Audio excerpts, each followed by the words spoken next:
Hey fam, so this is my quick take on 90 Day Fiance Happily Ever After. Hello to my 90 Day Fiance family, for you guys that follow the show, but it is a reality show that follows couples, one from America, one from another culture or country. They go through a 90-day fiance process in order to get married, to get the visa, to get the American dream. And this is the Happily Ever After uh, segment of the show. They each have their own franchises under the 90-day umbrella. But this is the Happily Ever After, which follows the couples after they take that big leap, or they're about to take that big leap, or after they've solidified their relationship. So here we go. Ed and Liz, don't really want to talk about them again because they've broken up once again. Ed has canceled the wedding 2 months in advance. Pretty bold. Not a big fan of Ed. Lauren and Alexi, they have 3 kids back to back, been together for about 10 years. Lauren's gonna get the mommy tuck situation thing going on. But I really want to focus on Rob and Sophie and Kobe and Emily. With Kobe and Emily, they've gone to Cameroon, where Kobe's home country is, with the family. The family seems to accept Emily, but they want to do a Cameroonian wedding there in Africa. The only people that aren't accepting Emily at this time is Kobe's friends. They're saying she's basically a bossy white lady, gonna take over and take control of the family. She doesn't have the same mindset as women that are from Africa, from Cameroon, and she's basically gonna take over the relationship and take over everything which is against their beliefs, or basically their system. It's not, I don't think it's a belief, it's just the way that they're used to doing things. So Emily, at the end of the day, confronts these guys. They seem like they're trying to throw a wrench into their relationship. Kobe is kind of hanging on his friend's side, but he's still trying to be good with the wife. So I'm not sure how this situation is going to end, but I do say that I'm showing a lot of love to Emily for standing up for herself, and they should have more respect for her and treat her more like the woman that they think she should be. And they should have more respect for women, whether they're white and from America or whether they're from their own country. I don't think that they're not cussing her out, but they're just giving her a really hard time, not trying to see where she's coming from, not trying to see that she's coming from American culture and background, not trying to work with her, and just basically judging her and judging Kobe's situation and what his life will be. But they have 2 kids already. They've been married for 2.5 years.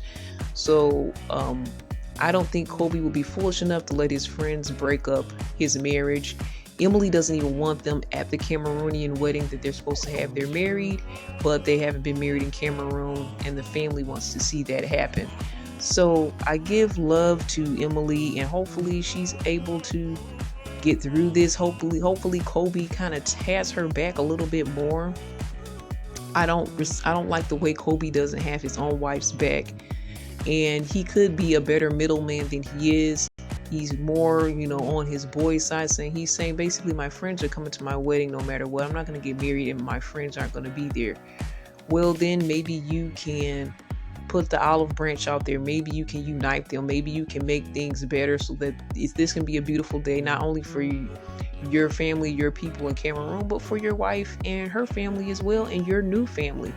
So, you got 2 kids with this person. So let's see if Kobe will man up in this situation. I hope that he will. And I hope that Emily doesn't have to do all the heavy lifting alone, as it appears she has been doing thus far. There's also other issues of him possibly, when they were dating, he was still seeing his ex, who was from Africa, at the same time as he was seeing her. He says that's bull. His friends brought that up.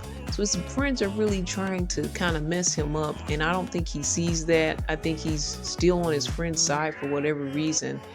And I just want to see, him step up at the end of the day and make everything right, squash this whole situation. And I want to see a happily ever after. I want, when he first came to Cameroon with Emily and the kids and her parents, they were received so well by his family and loved so well by his family. I want to see that love again, and I hope that can happen in that country, in that culture, where these 2 cultures collide, but the love is there, and it's a beautiful thing, and it's a bond. Definitely want to see that again. I hope I see that again. And now I'm going to go to Rob and Sophie.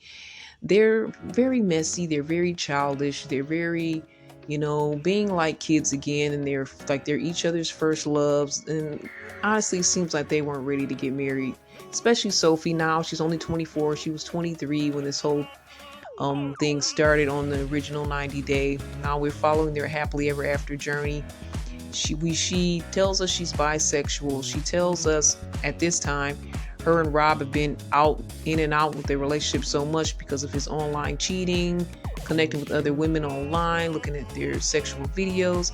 All these things has caused her to, go stay with her friend who happens to be a lesbian. And so he's home by himself. They've moved. They've got a better place. He's by himself waiting for her to come back. Then another issue comes where her friend from somewhere in England or Europe or the UK, one of those countries that she's from, is somewhere over in Europe. Sorry, guys. I just don't have the full statistics, logistics, but all respect and all love for all countries. But her friend comes over, and it's a guy friend, so he's already not happy about that. But he finds out in conversation as they're meeting up that, they did used to date when she was a teenager. She's 24 now. So, she says she didn't think it was a big deal. It was a short time they dated. They're really just friends. But Rob was like, he was sore for the fact she never told him this information. So Sophie has an issue with not telling things. And again, she has another issue with not telling Rob the full truth about her sexuality.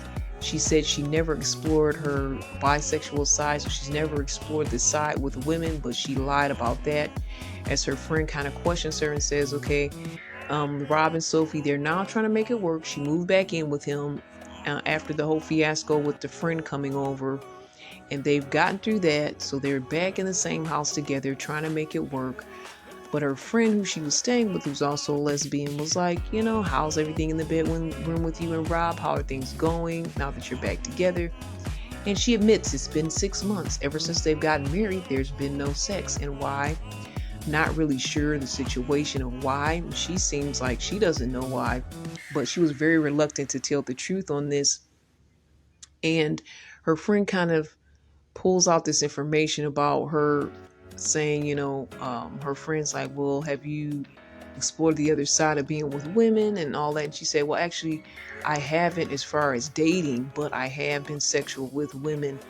And that's something that she never revealed to Rob. She just said, I had these feelings, but she never acted on them. But turns out she has acted on them, and she knows what it's like.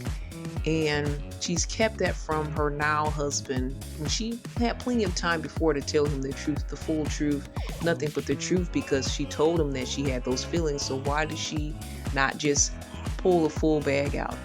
She says, this may be a bad time. We just got back together. I'm not going to delve in that and tell him that I did this. So there's a lot of tit for tat. There's a lot of keeping secrets. There's a lot of lies. There's a lot of things going on between these two that they just really need to grow up and kind of find themselves before they end up getting married. But now that they're married, they have to suck it up. They have to work it out. They have to make this work. At least they should give it all that they've got. And they really have a lot of growing up to do. This looks bad. And hopefully it doesn't spill the end for them and they can get through this. But they both need to be more transparent. They both need to be more honest. They both need to man up, woman up, because this is marriage here at the end of the day. And it's not a game. Here at CBiz Media, we're all for love and marriage. We wish the best for all the couples. At the end of the day, we want things to work. We're all faith, love, and trends here. That's what we're about. So again, we're always hoping the best, rooting for them. God bless this whole situation. God bless your situation if you're in a loving relationship, or if you're not, or you're single. We're always rooting for love, and we want the best for everybody, and we want the best for you. And we thank you guys for hanging out with me, listening, sharing. If you have any thoughts, any comments you want to be on with me, we can talk about this, other topics connected to faith, love, and trends. Please do email me, connect with me anytime at cbiztv@yahoo.com. That's cbiztv@yahoo.com. We'll talk more, guys. All the best. God bless. This is Irene. So that's this idea came about because of God putting me in the situations that He put me in.